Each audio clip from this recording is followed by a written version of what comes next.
Terima kasih saudara, Anda kembali menyaksikan Mutiara Iman. Pendidikan anak dalam keluarga itu adalah topik kita hari ini bersama dengan Ustazah Lili.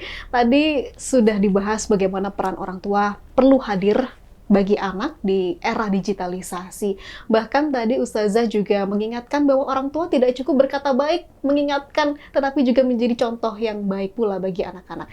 Nah, ini banyak Ustazah kasus anak-anak yang diminta oleh orang tuanya untuk tidak berkata kasar.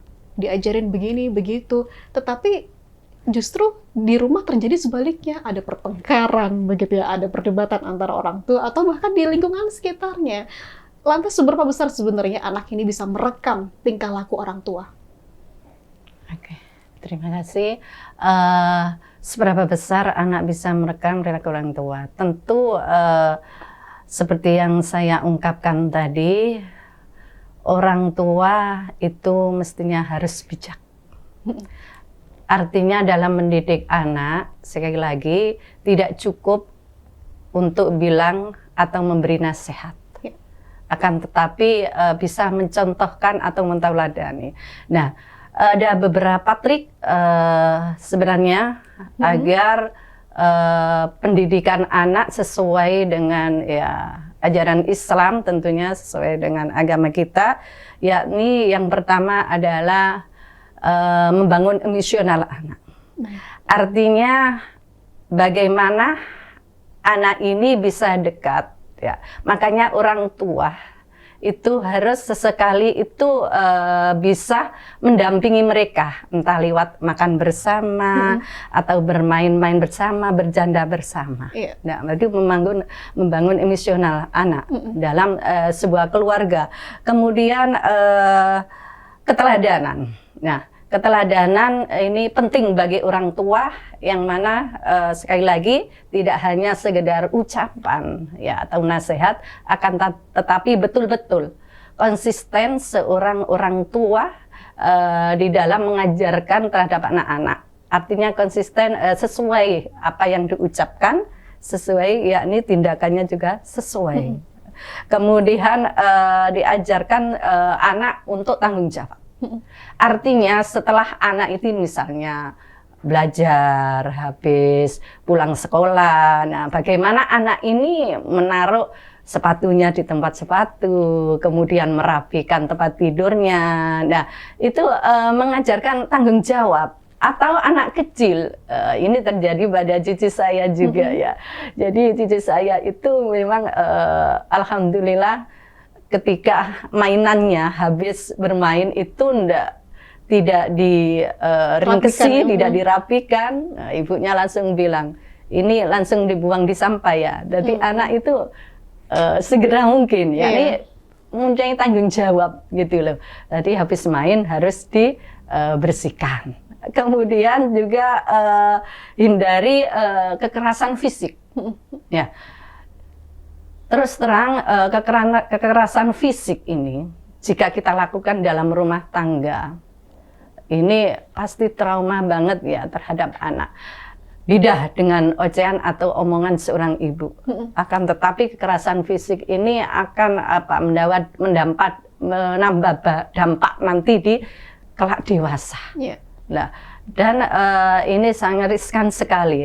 Saya menganjurkan kepada pemirsa ya, bahwasanya untuk mendidik anak ini tidak harus dengan kekerasan.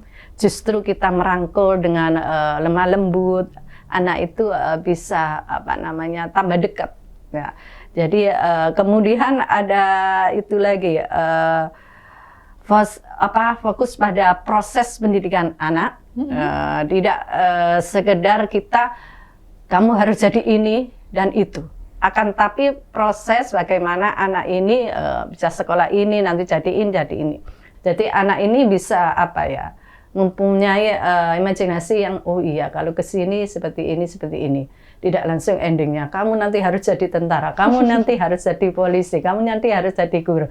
Jadi anak itu bingung, iki habis apa sekolah yang apa dan lain sebagainya. Seperti itu trik-trik. Ada diskusi terbuka ya. Ada agar melekat ya, hati-hati. Terutama membangun emosional itu dalam keluarga itu penting sekali. Terutama sekarang masa digitalisasi ini.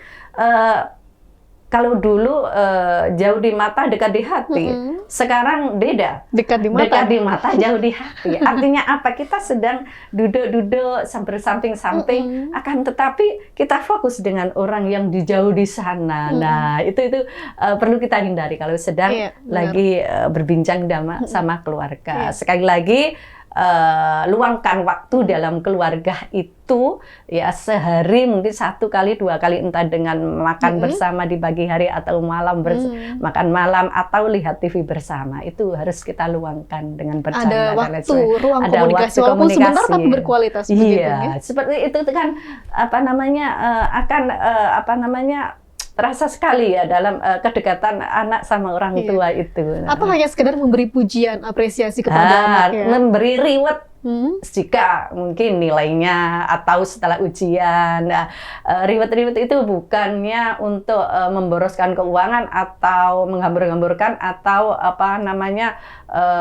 anak ini supaya dipuji dan lain sebagainya. Reward ini adalah untuk memotivasi anak agar memang semangat dia untuk belajar. Nah, ini penting sebenarnya. Sebenarnya tidak untuk anak saja. Kalau suami istri lagi ulang tahun itu suaminya bisa membelikan baju atau tas atau itu kan membangun emosional dalam keluarga yang baik. Gitu. Bahkan hanya sekedar melakukan hal baik, misalkan anaknya sudah merapikan tempat tidur, kalau misalkan dia masih di usia balita, kita apresiasi dengan pujian begitu, Ustazah. Ada yang satu menarik tadi soal kekerasan fisik. Apakah kekerasan verbal ini juga menjadi pressure bagi anak di masa yang akan datang? Karena ada istilahnya gentle parenting dan parenting VOC nih yang lagi ramai di mungkin kalangan ibu-ibu muda. Kalau misalkan anak lagi nakal atau tantrum di publik, di ruang publik begitu, apa yang perlu kita lakukan? Kalau misalkan kita hanya sekedar nono ya, nah itu yang lagi viral ya. Influencer yang hanya mengingatkan anak yang nakal di publik hanya dengan, oh jangan ya, jangan. Tetap anaknya. Kalau misalkan kita kerasi, sejauh mana kita boleh memberikan tekanan kepada anak? Apakah dengan membentak itu boleh atau ada ketentuan khusus? Kita akan bahas di segmen berikutnya, Ustazah. Dan saudara jangan kemana-mana, Mutiara Iman akan segera kembali.